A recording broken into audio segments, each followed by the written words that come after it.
we are aware that tonight we are competing with Comic Relief, you know. So. Oh God, I totally forgot that was on.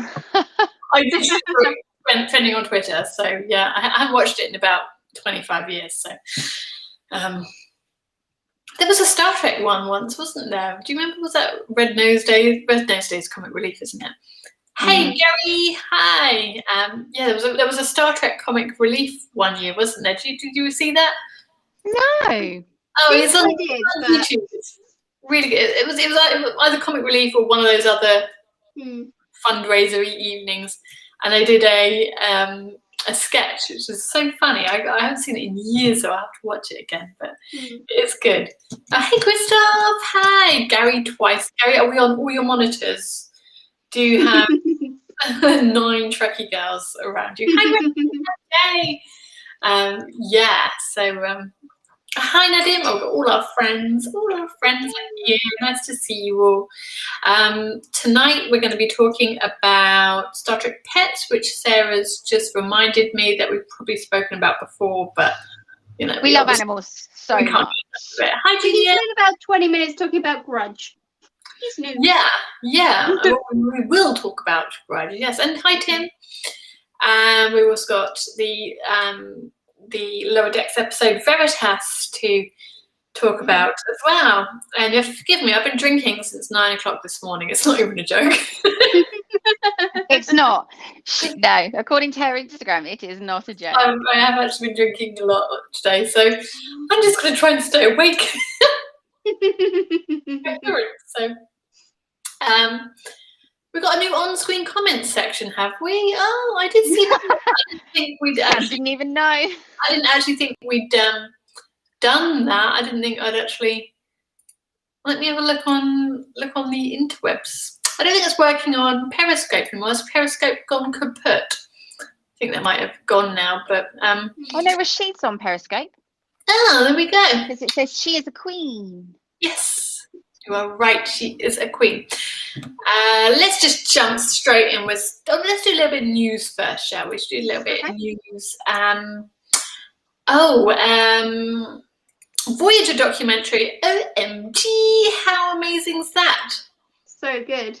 I know, it's absolutely smashing through every single one of its what do they call them? Their tiers, stretch tiers, whatever they're called, stretch goals they call them.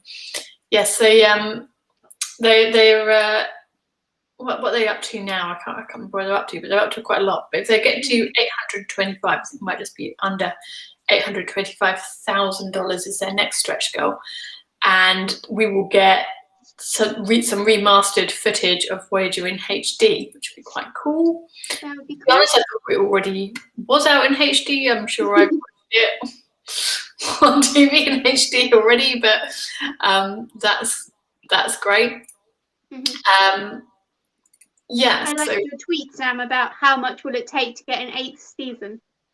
Exactly. Yes. People have to remember when I tweet things, I am always joking. I'm never serious. You don't have to tweet much. If an 8th season could happen, you're not against it. I'm totally okay for it, but you know, sometimes or a movie. A movie that'd be good. But yeah, so 825,000 is remastered some footage in HD. 900,000 they will remaster all footage used in the documentary into HD, which is awesome. And then they've got an amazing stretch goal of $1 million dollars, which will be a never seen before Voyager surprise. Ooh, how exciting! We all want the surprise, don't we? Yeah. Oh, that's right. Now, surprise. I mean, who knows what it is, but they do say these stretch goals are dependent on CBS permission. That seems to apply to $1 million as well. So I wonder whether it's some unseen footage, perhaps. Maybe. I'll tell you what I would like. What would you like, Sam? Tell us. Unseen episode. Yeah. That explains why Tuvix really got killed. Just end this now. Like, we don't want any more conversation about Tuvix. We don't want it dividing the fandom anymore, which is pretty undivided because most people seem to think Janeway was a killer. But if we could just settle that, and it's like, oh, actually, Janeway had access to this information that she couldn't share with you due to this cutscene. Voila, all fans were like, oh, that makes so much sense. Why she had to kill Tuvix. Who knows? Okay. Wow. Yeah. I like it. Tim, you're right. Real fans, not the fake fans. The real fans want to have the entire DS9 and Voyager in HD. We want it now. We do, yes. we do. Yeah, absolutely. Rashid says it will be the very best Star Trek documentary ever. Oh, I hope it will. I think it might be, actually, because all documentaries so far have been amazing on Star Trek. And I mean, I love Trekkies. I think Trekkies is brilliant. And Trekkies 2. I love, oh gosh, have you guys seen, you guys have all got to watch Chaos on the Bridge by William Shatner. Okay. It's amazing. It's Captains by William Shatner, and that was really good. Brilliant. Those are really good, aren't they? That one with Captain Sisko. Oh my god. That is so good. They're all brilliant. They're really good. So yeah, all the documentaries are good. So Rashid, yes, this could be better than those, and those are already amazing. That would be fantastic. Oh, wow. Yes, definitely. And yeah, it's going to be good. Oh, Christopher said they simply don't know what they could do about the 1 million goal yet. They just don't know yet. They've just got to go with it. Tim says, oh, we've brought up Tuvix now, so now we have to talk about it. Tuvok had died as he was too good a chef than Neelix. It's true. I'd have Tuvix over Neelix any day. Tuvok's a bit sad, but yeah. And yeah, Rashid, what we left behind was really good. It was really good.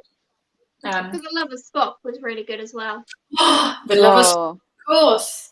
And you know, there've been some more documentaries announced as well. Wow, really? History Channel are doing some. I think I read somewhere, which would be quite good. Quite good.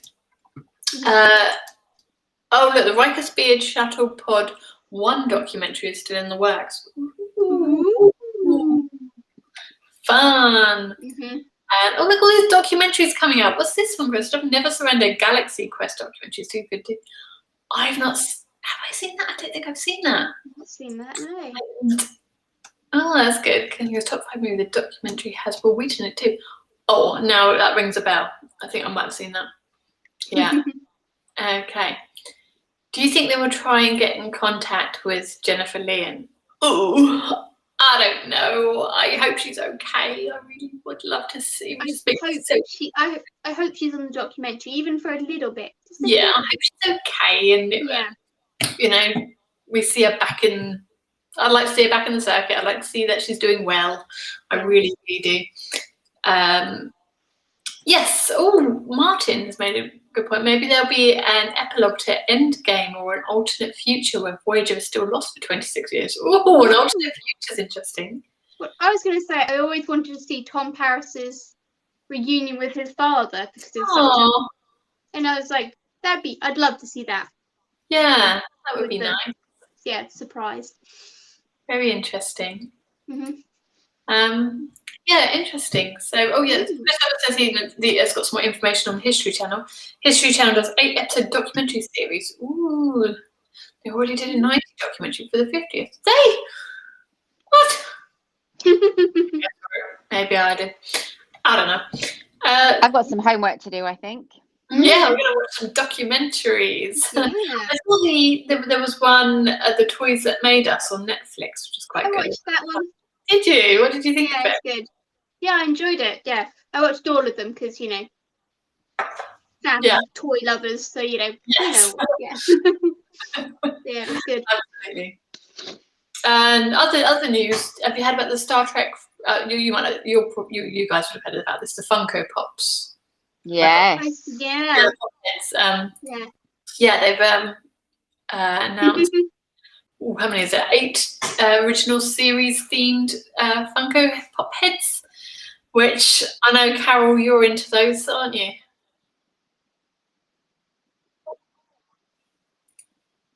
I just said you're quite into those toys. Yeah, which one were you getting? I don't own many, but I think the Gorn looks kind of cool. He looks. The Gorn's awesome. I'm actually Gorn. Yeah. Mm-hmm. I like Mirror Universe Spock. And the Khan is good, but you want Khan with his, his chest showing, surely. Yeah, absolutely. Yeah, get it out, Khan. What's going on with that Khan? Yeah, my homework is definitely mounting up, Tim. You are right. Yeah, I should be in detention, really. Throw her in the brig. Okay, let's go on to Star Trek pets now. Star Trek's had pets in it. Well, I mean, it goes right back to Picard and his fish, but I think so. Okay, question: did the fish have a name? Yes, Livingston. Thank you. It was never mentioned in episodes, but okay. I don't even know where I know it. It's just one of the things I've known. I was a little girl. I think I read about it it was probably in the Star Trek companion, Larry's book. Yeah. Thank you, Larry. Yeah, Larry knows everything. But yeah, it's called Livingston. So there's a few ways you can look at it. Like, I mean, you can go with your favourite, which you just think's the cutest. But I thought maybe we might approach it from a slightly different angle. Who contributed the most? Who was the most Starfleet of all the pets? Ooh, okay. Now let's just have a little quick run through. Let's just refresh our memories. I'm just going to have to have a little run through here. Let's have a look. So, of course, we have the current most popular pet, Grudge. Oh, look at her. I know. Look at that pose. Like, I like cats. I like all animals, but she's beautiful. Yeah. Freaking awesome cat. Look at that cat. That is she's majestic. You know, they joke about her being a queen, but she is a queen. She does have star appeal, like doesn't she? I'm just captivated by that stare. She is beautiful. Yeah. It's the ears. They're just so precise and beautiful. She's got like a lion's soul about her. She'd be a Maine Coon. Yeah. And she's got a book coming out later this year. No. Of course she does. By her own paw. And I'm hoping it's a tell-all on all the gossip she's in. I'm hoping it's a guide to life, because she rocks it. I think I said this before, but what I think is amazing about having pets in space is they must have their own specific algorithms and the inertial dampeners to compensate just for their little bodies. Yeah. If you take, cats and what is it they call it? The taxonomic nomenclature. The data puts it. They've got they don't move and handle the way an object or a human being does. So they must have. The Galaxy class starship person must be like, oh, we have 10 cats on board. Let's initiate the cat algorithm on the inertial dampener. When there's an explosion, that cat doesn't fly into the wall. It's amazing. I think it adds to the fact that they're exploration ships is that they're just able to take pets along with them. If it was sort of battleships, you don't expect to see cats and dogs just roaming about. Exactly, yeah. And it shows how evolved Starfleet is, that they understand the need to have pets, the human companionship. I love there's a scene in Lower Decks as well. I can't remember which episode now, but you just see a crew member walk out of the bar with a little dog on the leash. It's just a little background scene that doesn't remind you. That was last week, wasn't it? Mostly about Boimler with the dog, because it licks her face and she's like, oh yeah, dogs do. There's that little dog in the background, isn't it? That licks her face. That's the one that licks her face at the end, because she's like, because she thinks that dogs talk and and no, actually dogs just lick your face. There's a nice little reminder that these starships are also homes as well. you have pets at home. Do you think there's a therapy dog and therapy cats on some of the ship? Oh, maybe. That's a good point. Yeah, there's probably a lot of people with PTSD and stuff. So there's a series for you, Star Trek Pets. You know, Star Trek the Pet Edition just follows around the pets, like, you know. Yeah. What they get up to. Be a bit like Lower Decks, I should imagine. Yeah. So we could have a show about senior Star Trek pets that we run. Pardon? Like ex-Starfleet pets that have retired, that come out of service. We could run a farm. It could be our series, Sarah. Like, we just sit around with all the extra. I do think there's a special holodeck, or maybe part of the Arboretum where they can send their dogs and pets for the day, like doggy daycare. Oh, maybe. Yeah, just a holodeck full of box poo for dogs to roll in. Yeah.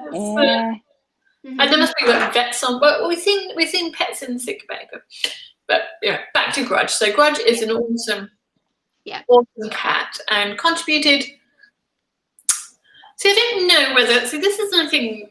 Did Grudge actually contribute stuff? I mean, she was like a side storyline, but I don't think she's quite got her place the way Porthos or Spot has. I was going to say, she's not quite Starfleet yet, you know, give her time. Yeah. Like, so Brooks only just becomes Starfleet, you know, she's got her own ways still. Yeah.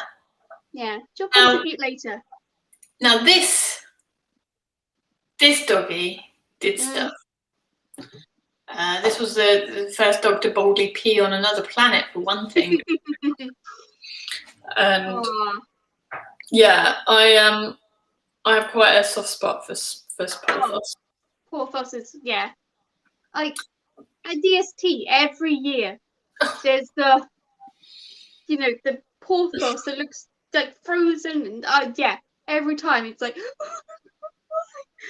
would you do this to me? I know, that poor thing. I know, it's so sad. And that whole episode where Porthos is unwell, catches that. In fact, I think it was the same episode, wasn't it? Where he gets sick, and Archer's like, I don't care what we have to do, my dog is going to be okay, and we've got to save my dog. And he stays all night in sick bay with it.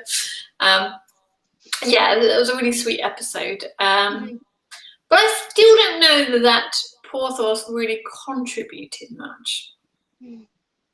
No, maybe not. Not that that's important, you know, they're pets, but I don't know that the Enterprise was the right ship to have a pet on. I was going to say, perhaps Porthos was just emotional support for Archer. Yeah. Archer's like, I'm taking my dog, that's the end of it. Yeah. And don't feed it cheese. Then, I mean, also on the theme of, going back to the theme of cats, we got Barclay's pet. Oh, that's the wrong picture. I joke. Neelix, but of course, Neelix was Janeway's pet. We all know that. That's what we have. Oh, okay. And then I think we have to mention number one. Oh, number one. Yeah, one. Who I'm sure is the only reason why Discovery got a cat was because Picard got a dog. They saw how well it went down. Yeah. Yeah. Tim Hans made a good point about Isis in TOS episode Assignment Earth, of course. Yeah. A lovely cat.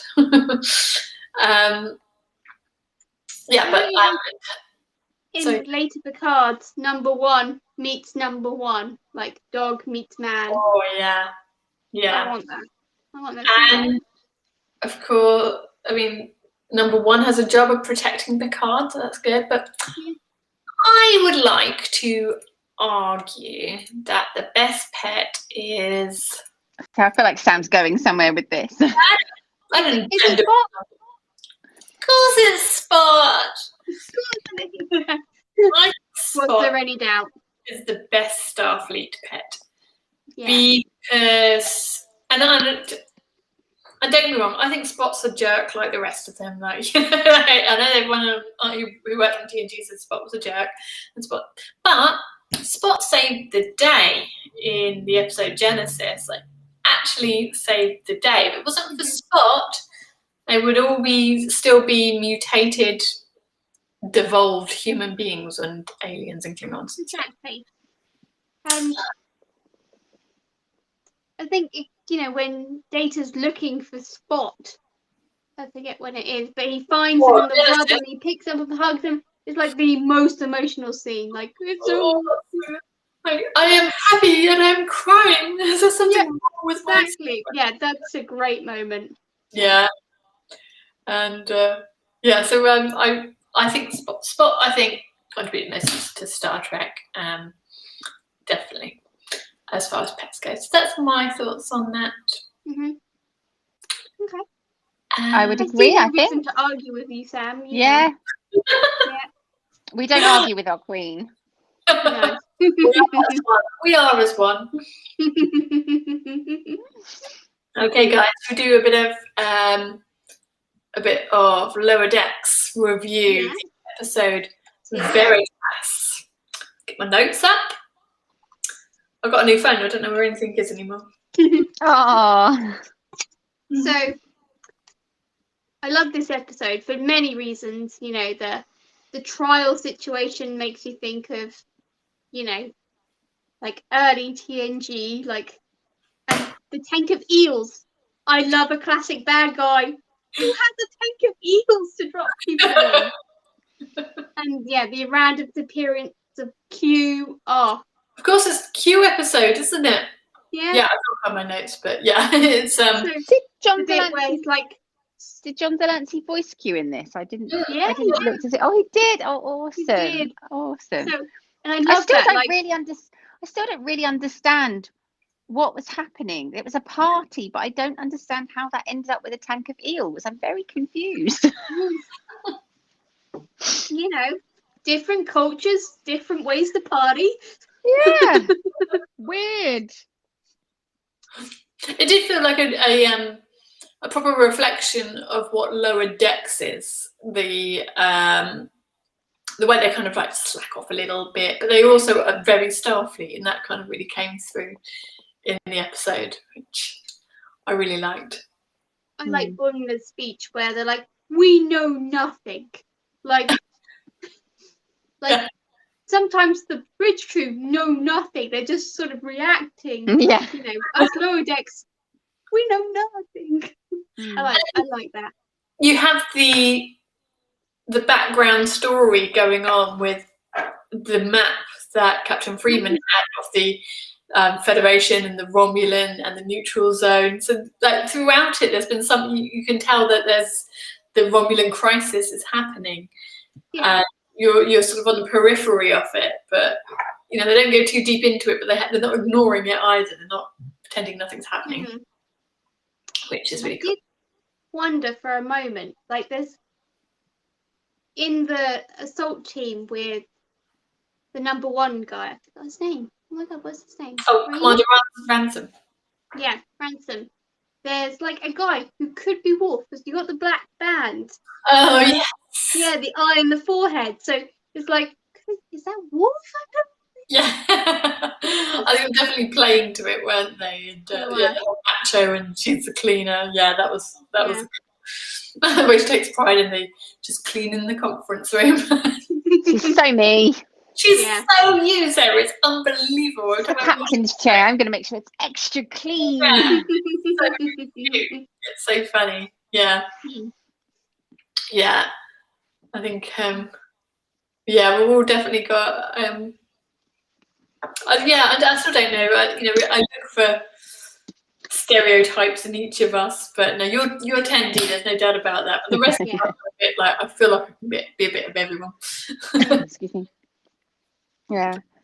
Is there going to be a season 2 of Lower Decks? Has that been confirmed? I'm almost certain there is, but I don't know. I'm only certain there is because I haven't heard anything to the contrary. very exciting. There's got to be. And yeah, I just can't wait. I can't wait for more Star Trek. Any more new Star Trek, please? More. Richard, you're right. Tendi is absolutely brilliant. You are absolutely right. She is brilliant. Yeah. Yeah. Definitely. And has anyone here, like in the comments or anything, ever named? Because just sort of go back to pets. I forgot to ask this question earlier. Yeah. Has anyone ever named their pet after a Star Trek character? Have any of you guys named it? No. Pet? I have. I know you have. Do you remember them? I remember. When I was a kid, I used to have guinea pigs, and I'd name them after Star Trek characters. I had them all, like, because once my next door neighbour had a guinea pig. One day, guinea pigs met, and then suddenly there were lots of guinea pigs, and they do it before you can tell their gender. It's just, you know, they just start doing it, and there were millions of them, and so we had the whole crew, we had the whole cast, and when I say the whole cast, there were so many of them, you even get to like the levels of Guinan and Wesley and and you know, oh my god, the caretaker, and that's how many there were millions of them. Dad from Twitter named his cat Laurel, but that's an awesome name. Awesome.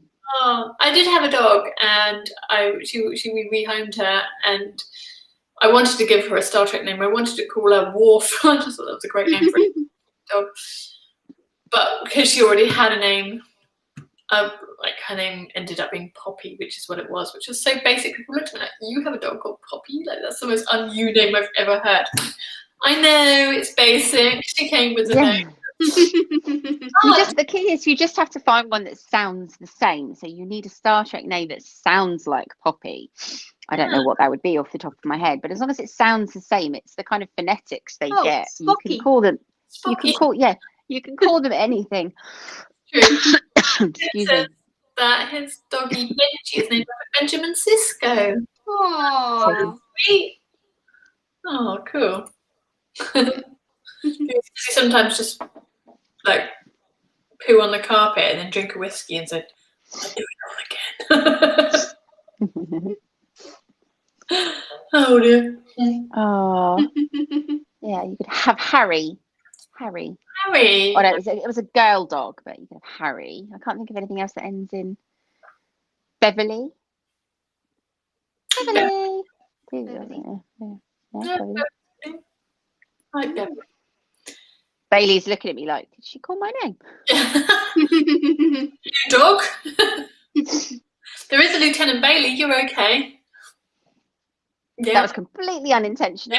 No, you did it on purpose, didn't you? Like, oh, Lieutenant Bailey, I'm good. I once had Tim says, I once had a baby lamb Gowron at a city farm. Oh, cool. I think Klingon names on animals are the best. I totally have. I don't have a pet at the moment. My doggy died, but yeah, I would totally give it a Klingon name. It's awesome. I love that you ended up with the surname Dara. Yeah, Dara. That's the most epic name. It's so Klingon. It's Irish, but I like to call it Dara. Get that phlegm up. Alrighty, guys, I think that's all we got time for today. But thank you again for joining us, waffling on about Star Trek. I love talking about Star Trek. Me too. Do it all day. Yeah. It's just my happy place talking about Star Trek.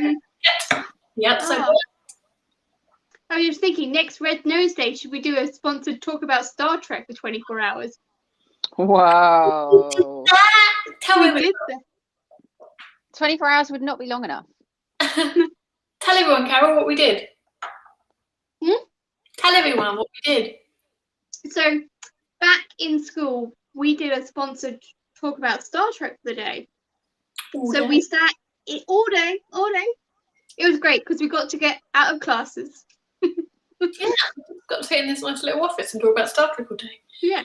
We did all day. Yeah. We had encyclopedias. We had because we didn't have the internet. No, we didn't. No, we just got all our books and we just talked about Star Trek all day. Teachers every once in a while would come and check on us to make sure we're talking Star Trek. Yeah, and snogging people because that happened. It was a sneaky snog. It wasn't between me and Carol. It was Carol and the boy. It did. It's true. I do not remember this. We were talking about Star Trek, and then knock on the door, and Carol runs off to have a quick snog and comes back. Well, that's cheating. She wasn't talking about Star Trek at that exact moment. No, to be fair, I'm not entirely sure how much sponsor money we had actually collected. I was going to say, how much money did you raise? I think we literally paid for ourselves to talk about Star Trek all day. Maybe we should do another sponsored talk. Yeah, maybe we should do another sponsored talk about Star Trek. Snogs are more money, though. Oh, dear. Right then, guys, we are out of time. Take care, everyone. Lovely to see you all, and we'll see you next week. Goodbye.